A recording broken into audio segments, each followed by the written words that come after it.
ಶುಭೋದಯ, ನಮಸ್ಕಾರ, welcome to Yoyo Kannada. ಬನ್ನಿ ಈಗ ನೋಡೋಣ ಈ ದಿನದ ಪ್ರಮುಖ 5 ಬ್ರೇಕಿಂಗ್ ನ್ಯೂಸ್ಗಳು. ಸಮ್ಮಿಶ್ರ ಸರ್ಕಾರ ಬೀಳಿಸಿದವರ ಜೊತೆಗೆ ಎಚ್.ಡಿ. ಕುಮಾರಸ್ವಾಮಿ ಅವರು ಮೈತ್ರಿ ಮಾಡಿಕೊಂಡಿದ್ದಾರೆ. ರಾಜ್ಯದ ಜನರಿಗೆ ನಾವು ಹೇಳಿದಂತೆ ಮಾತು ಉಳಿಸಿಕೊಂಡಿದ್ದೇವೆ. ಮಂಡ್ಯದ ಜನತೆ ಸ್ವಾಭಿಮಾನಕ್ಕೆ ಮತ ನೀಡಿ ಎಂದು ಡಿಸಿಎಂ ಡಿ.ಕೆ. ಶಿವಕುಮಾರ್ ಮನವಿ ಮಾಡಿದರು. ಎಚ್.ಡಿ. ಕುಮಾರಸ್ವಾಮಿ ಅವರು ಕಮಲದ ಧ್ವಜ ಹಾಕಿದ್ದಾರೆ. ಬದುಕಿದ್ದು ಸತ್ತಂತೆ. ಈ ರಾಜಕಾರಣ ನೋಡಿದ್ರೆ ನಾಚಿಕೆ ಆಗುತ್ತೆ. ಪುಟ್ಟರಾಜು ಅವರು ಟಿಕೆಟ್ಗಾಗಿ ಕಾದು ಕುಳಿತಿದ್ರು. ಇದೀಗ ಗೋವಿಂದ ಎಂದು ಲೇವಡಿ ಮಾಡಿದರು.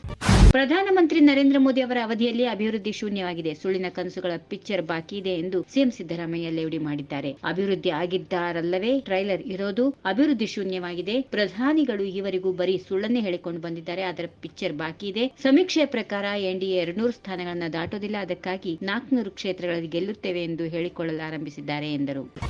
ಯಾರು ಏನೇ ತಂತ್ರಗಾರಿಕೆಯನ್ನ ಮಾಡಲಿ, ಇವರಿಗೂ ನಾನು ಪ್ರಾಮಾಣಿಕವಾಗಿ ನಡೆದುಕೊಂಡಿದ್ದೇನೆ. ಕರ್ನಾಟಕದಲ್ಲಿ ಪುನಃ ಎಚ್.ಡಿ. ಕುಮಾರಸ್ವಾಮಿ ಅವರ ಸರ್ಕಾರ ಬಂದೇ ಬರುತ್ತದೆ ಎಂದು ಮಾಜಿ ಪ್ರಧಾನಿ ಎಚ್.ಡಿ. ದೇವೇಗೌಡ ಅವರು ಭವಿಷ್ಯ ನುಡಿದಿದ್ದಾರೆ. 1991ರಲ್ಲಿ ಲೋಕಸಭೆಗೆ ನಿಂತಾಗ ಎಲ್ಲಾ ಕಡೆ ದೇವೇಗೌಡರು ಸೋಲ್ತಾರೆ ಎಂಬ ಮಾತುಗಳು ಬಂದಾಗ ಜಿಲ್ಲೆಯ ಜನರು ನನಗೆ 33,000 ಮತಗಳ ಲೀಡ್ ಕೊಟ್ಟು ಗೆಲ್ಲಿಸಿದ್ದು ನಾನು ಎಂದಿಗೂ ಮರೆಯೋದೇ ಇಲ್ಲ. ಕಟ್ಟಾಯ ಹೋಬಳಿ ಒಂದರಲ್ಲೇ 15,000 ಲೀಡ್ ಕೊಟ್ಟ ಹಿನ್ನೆಲೆಯಲ್ಲಿ ಲೋಕಸಭೆಗೆ ಹೋಗಿ ಪ್ರಧಾನಿಯಾಗಿದ್ದನ್ನು ನಾನು ಎಂದಿಗೂ ಮರೆಯೋದಿಲ್ಲ ಎಂದು ಸ್ಮರಿಸಿದರು.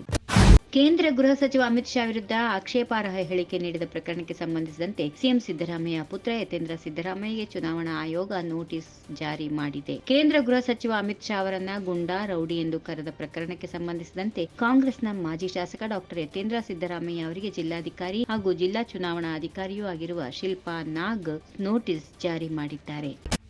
60,000 ಮತಗಳ ಅಂತರದಲ್ಲಿ ಗೆದ್ದರೆ ನನ್ನನ್ನು ಯಾರೂ ಮುಟ್ಟೋದಿಲ್ಲ ಎಂದು ನಿನ್ನೆ ಸಿಎಂ ಸಿದ್ದರಾಮಯ್ಯ ನೀಡಿದ್ದ ಹೇಳಿಕೆ ಕುರಿತು ಜೆಡಿಎಸ್ ಶಾಸಕ ಜೆಟಿ ದೇವೇಗೌಡ ಟೀಕಿಸಿದ್ದಾರೆ. ಸಿಎಂ ಬದಲಾವಣೆ ಆಗುತ್ತೆ ಎಂದು ಹಿಂದೆ ಕಾಂಗ್ರೆಸ್ನವರೇ ಹೇಳುತ್ತಿದ್ರು. ಎಂಪಿ ಚುನಾವಣೆಯಲ್ಲಿ ಬಹುಮತ ಬರಲ್ಲ, ತಾನು ಬದಲಾಗೋದು ಗ್ಯಾರಂಟಿ ಎನ್ನುವುದು ಸಿಎಂಗೆ ಗೊತ್ತಾಗಿದೆ. ಸಿಎಂ ಬದಲಾವಣೆ ಆಗುತ್ತೆ ಎಂದು ಸಿದ್ದರಾಮಯ್ಯಗೆ ಗೊತ್ತಾಗಿದೆ ಎಂದು ಲೇವಡಿ ಮಾಡಿದ್ರು.